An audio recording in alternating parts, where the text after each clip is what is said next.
Hello folks, and welcome to another episode of Drive to Thrive. In today's video, we continue our journey of growing our small account. As always, we'll be going through our previous month's returns and taking a look at our next few trades here. This past month hasn't been as great as the previous few months, but that's just the way it is. The market is always a little bit slower in September, and looks like October is not shaping up to be any better. So at least you'll get to see how I'm reacting to when I have losses on my portfolio and what I'm looking for and when I'm looking to get out. So buckle up and let's get started.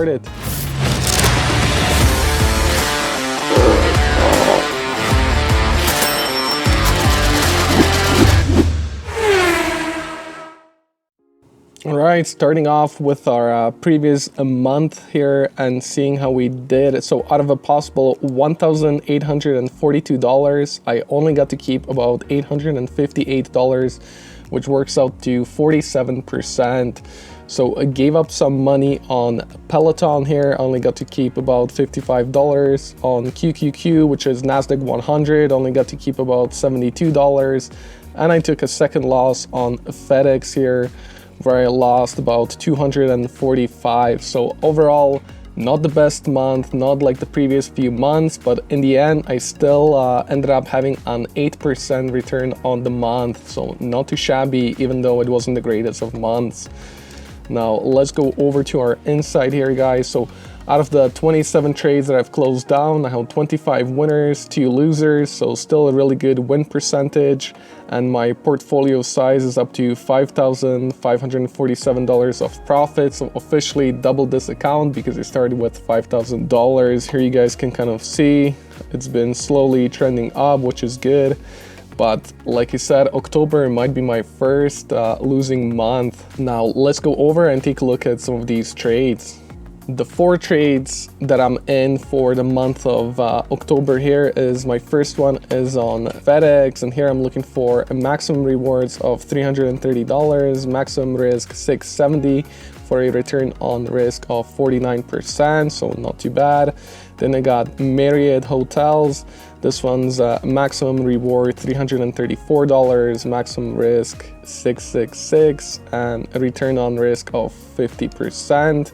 Then we got ChargePoint, a maximum reward $320, maximum risk $480, return on risk of 66%. And the final one is on Netflix. Netflix, I have maximum rewards $940, maximum risk $1,060 for a return on risk of 89%. But as you'll get to see in a moment, the return on risk is so great because I kind of got it wrong, and then I tried to dollar cost average down, and that's why I have such a big return on risk. But I am in the red with this trade. Now let's take a look at these charts. So as I mentioned, my Netflix trade is currently down about $1,000. And if you guys remember from the previous slide, my maximum risk on this trade is about $1,060. So I'm pretty much already maxed out when it comes to what I can lose. So what I ended up doing is getting a second contract, hoping to kind of dollar cost average down. And if Netflix does finish below $580 by October 15th, I get to keep a return of $940. But looking at the chart right now, so I am selling this line right here. So the $580, I was saying that this was going to be the ceiling and we'd be pulling back from here. Now, if you guys can see and you've seen those previous videos, you know that I love Netflix because it was always kind of between this range of $475 and $555. Now, every time it got up, it kind of rotated down, got up. And last time it got about this $550, $560 price. You know, I was calling up the top here at $580, but unfortunately it ended up blowing past it. Then we did have a pullback where it decided to find us as support, and now we're breaking out again. So this is one of those trades that are losing right now, and all I can do is hope at this point, because since I'm already maxed out with my losses, it's no point of closing this trade out because, hey, what am I saving myself, like 60 bucks? So what I'm gonna do is hopefully wait for, since I do have 2 more weeks for this to come back down one more time, and then try to at least minimize those losses. Now my next trade is on ChargePoint. ChargePoint is a bull put spread, and here I'm selling the October 22nd $20 support.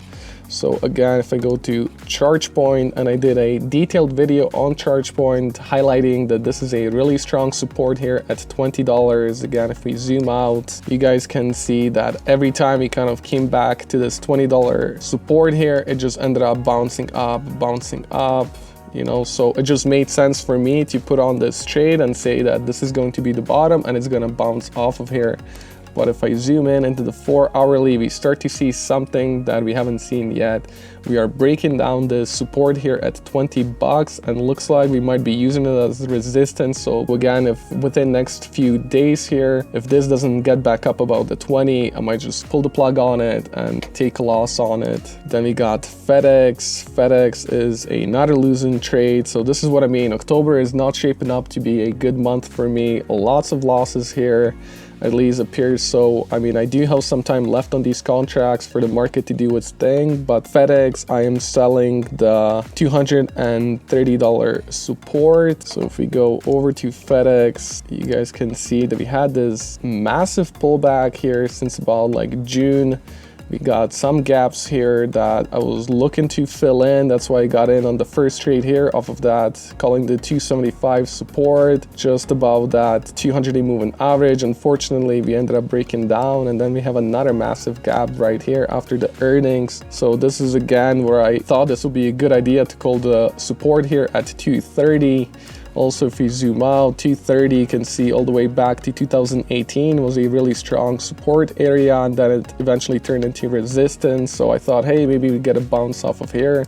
Again, just FedEx seems to want to go down lower, and this is another one of those losing trades. So what I'll be looking for in the next coming up weeks here is possibly for Netflix to bounce up and see if we can get about this $230 resistance, hopefully fill in this gap right here. If not, then I'll be looking to sell out this position for a little bit less of a loss. Then the final trade is on Marriott. So Marriott, I'm selling the November 19th, so way out there, about 48 days out, and I'm selling the $160 ceiling here. So this is a bear call spread. So zooming out on Marriott here, I'm selling this $160 price level, calling this the peak, and hopefully we start pulling back off of here. Again, if we look at it, this was the previous kind of highs here going back to February, so would make sense for this to start selling off of here. Now that is it for today, guys. Now if you did notice, I have 2 bullish trades and 2 bearish trades. I always try to balance out my trades on the month. I don't want to be too one-sided or the other, but so far it looks like all of them are in the losses, so hopefully I can turn some of this around. As always, I'll keep you guys posted with my next video, and if you guys can do me a huge favor and smash the like button on this video, possibly leave a comment, it does help out a lot, especially for a small channel like this. Now thank you so much for watching, and we'll see you in another video. Ciao ciao.